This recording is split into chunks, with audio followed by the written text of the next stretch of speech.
Hello, what is your name? I'm Alvarez Rosario. How old are you?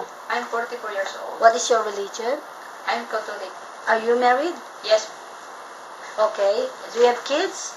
Yes, mom. How many kids you have? I have 3 sons. How old are they? 18, 21, and 24, mom. Okay, so how long have you been working in Hong Kong? I work in Hong Kong 7 years and 1 month. Okay, so how about in other countries? Do you have experience? Yes, mom. Where? I work in Singapore for 2 years. Okay, so how long have you been working with your previous employer? 1 year and 1 month. Where's your employer living in?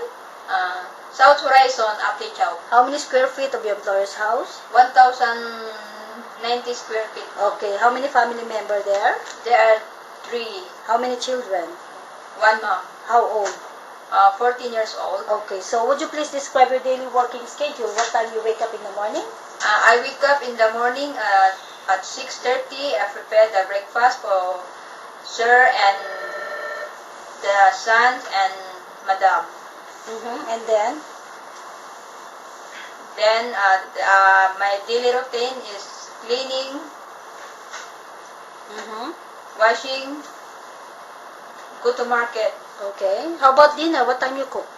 I cook dinner about 6 o'clock. Okay. How about what time they eat? 7 o'clock, mom. Okay, so what time you go to bed? Sometimes I go to bed 9 or 9:30, mom. Okay, thank you so much. Thank you so much.